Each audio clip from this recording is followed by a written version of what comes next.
8, 1 and 2, verse 15 and 17. And it says, on that day did the king give the house of Haman, the Jews' enemy, unto Esther the queen. And Mordecai came before the king, for Esther had told what he was unto her. And the king took off his ring, which he had taken from Haman, and gave it to Mordecai. And Esther set Mordecai over the house of Haman. And in verse 15, and Mordecai went out from the presence of the king in royal apparel of blue and white, and with great crown of gold, and with a garment of fine linen and purple. And the city of Shushan rejoiced and was glad. The Jews had light and gladness and joy and honor. And in every province, in every city, wherever the king's commandment and his decree came, the Jews had joy and gladness, a feast and a good day. And many of the people of the land became Jews, because of the fear of the Jews fell upon them. What happened at the dinner with the king? Well, see, she went and asked the king to come. Well, what she really was doing is saying, come sup with me, because I'm going to tell you about my problems. And when she invited him in, we know the outcome. Haman was hung. But see, the king didn't stop there. He turned around and took what Haman had and gave it to Esther. He gave Mordecai the ring. He promoted him from those. He took off those clothes of sorrow that he had on, and he put on royalty. So not only was Mordecai, not only did she save her people, but you see how he was promoted. See, now he's in royal garment. Don't you know sometimes that is the main thing God wants us to do. We need to intercede for our families, because God wants to save somebody else and make somebody else one of his children. Put them in fine linen. Put them in royal apparel, so that they can then stand in his presence.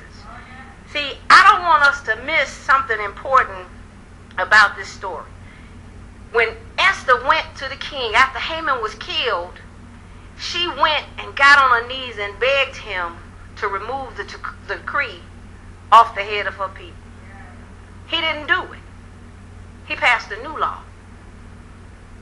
And the new law was that you could stand up and fight for your people. Well, let me tell you something. There's a decree in the land. This just reminds us of us. See, Satan is defeated. See, just like Haman had the gallows built because he thought he was going to hang Mordecai, it's the same thing that the devil did when he thought the cross was going to destroy Christ. See, he thought the cross was going to destroy Christ, but it actually came the tool and the avenue where he was destroyed. So what he sent to be the destruction of the Son of God became his destruction. So I want you to know the devil is already defeated. So God said, let's stop acting like he's going to win the war. We acting like we've lost, but we're winners. But the thing that you have to understand is the decree that's in the land is still over the land. That first law, if you will, is still going to bring death to the people in the land. You know why? Because they cannot live up to it. They don't have any help. Ain't that like the old covenant? The Old Testament? The old laws? See, they were just reminded that the people, them and us, were not going to be able to make it without a new law. That new covenant. That new law that came through Christ. And therefore we are victorious. But the thing is, we've now been given all of the tools we need to fight the battle. Yes, the battle is the Lord, but he's still calling you to show up. He's still calling for you to show up. We want to say, well, Lord, I'm praying, and now I'm going to go sit down over here with the praise team. So you just go clear out my house. Get rid of all of the people, all of the stuff. No, he said, go in there with the power and the might that I've given you. Go in there with the tools that I've already placed in you. See, I want us to know we already got the tools in us. His purification process gave us everything we need. It gave us power. It gave us prayer. It gave us provision, protection. Everything we need, he already gave. So So we need to start using our tools. It's like a knife. If you don't use it, after a while it gets dull. You got the tools inside of you.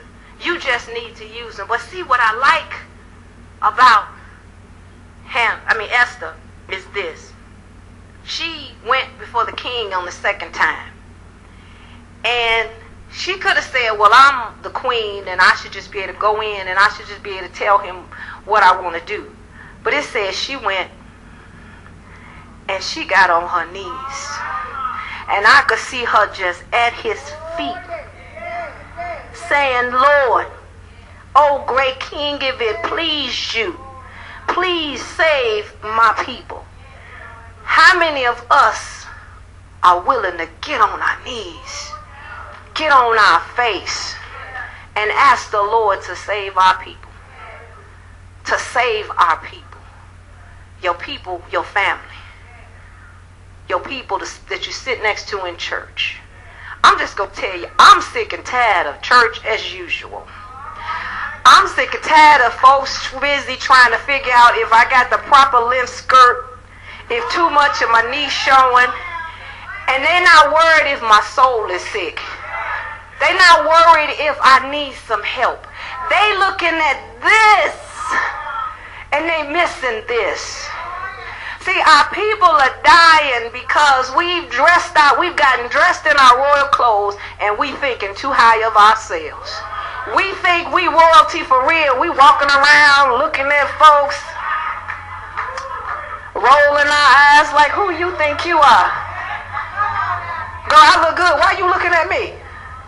And not saying, sister, what's on your heart? I asked the Lord to give me a heart for his people, so that when I see you, I want to see your heart's need. I want to see past how pretty you might look on the outside, because you might be broken on the inside. We need to start doing that, children, people of God. We need to be willing to get on our face. And then we need to be willing to tell our testimonies. Because I'm going to tell you, it's some testimonies even right here in this house that need to be told.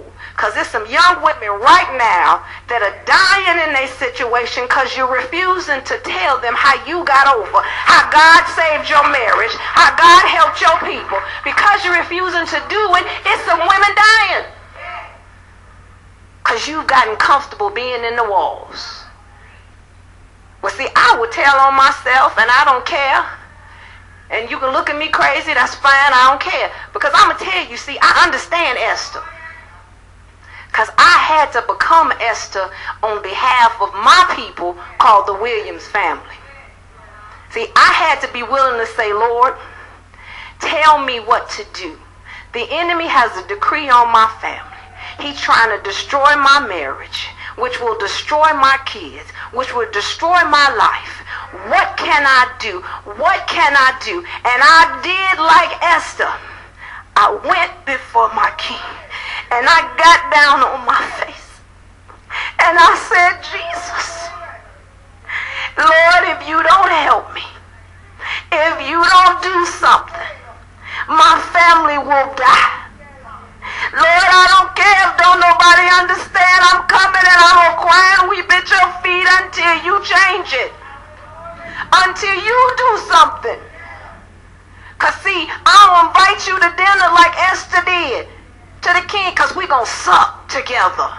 I'm going to sup with this king until he tell me he bringing a breakthrough. And I got to tell you, sometimes we've listened to too much of that foolishness on TV that tell you just, I ain't going to say no name, but you'll probably figure this out. I'm sick and tired. I heard a minister once talking about, well, the Lord just loves you. He's going to bless you. Everything you need, he's going to get. And then you're supposed to stand up. We're all going to sing, don't worry, be happy. That would be fine if that was a reality. That's not life.